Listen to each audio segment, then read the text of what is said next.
Friends నమస్తే, నేను మీ బత్తిని. ఈరోజు నవంబర్ 19 ఈరోజు అంతర్జాతీయ పురుషుల దినోత్సవం. వాస్తవానికి ఫిబ్రవరి 7న 1999కి ముందు చాలా దేశాలు జరుపుకున్నాయి. కానీ 1999లో ఐక్యరాజ్య సమితి ఆమోదంతో అంతర్జాతీయ స్థాయిలో దాదాపు ఒక 90 దేశాలు ఈ రోజుని అంతర్జాతీయ పురుషుల దినోత్సవంగా జరుపుకుంటున్నారు.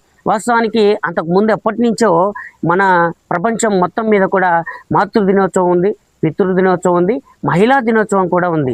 కానీ మరి పితృ దినోత్సవం మాత్రమే ఉంది.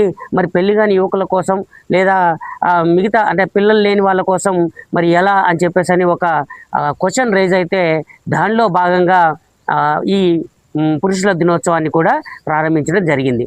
మరి మీరు చూస్తే ఈ ప్రపంచం మొత్తంలో కూడా అన్ని దినోత్సవాలు చాలా అంగరంగ వైభవంగా జరుగుతాయి. ప్రత్యేకంగా చెప్పనవసరం లేదు.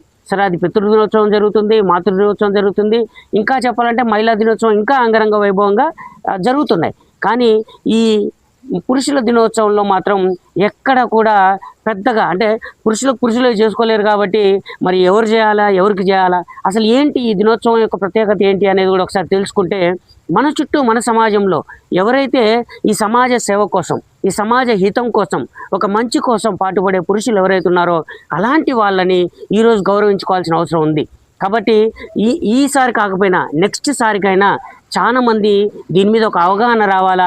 మనతో పాటు మన సమాజంలో మన చుట్టూ ఉన్న వాళ్ళలో పురుషుల్లో ఒక బెస్ట్ పర్సన్స్ని సెలెక్ట్ చేసి మనం కూడా ఈ దినోత్సవాన్ని అంగరంగ వైభవంగా పురుషులందరూ కూడా ఐక్యమై చేసుకోవాలని మీ అందరికీ తెలియజేస్తున్నాను. సో ఫ్రెండ్స్, ఈ పురుషుల దినోత్సవంలో చాలా ప్రత్యేకత అంటే వాస్తవంగా దీన్ని మన భారతదేశం విషయానికి వస్తే ఒక ప్రత్యేకత ఉంది. ఈ పురుషుల దినోత్సవం జరపడంలో మహిళల కోఆపరేషన్ కూడా చాలా ఉంది. భారతదేశంలో ప్రధానంగా ప్లకార్డ్స్ పట్టుకొని మరి పురుషుల దినోత్సవం రోజు మహిళలు పురుషులకు శుభాకాంక్షలు తెలియజేసిన గత చరిత్ర ఉంది. కానీ ఈ మధ్య కాలంలో దాన్ని ఎవరు పట్టించుకోవడం లేదు.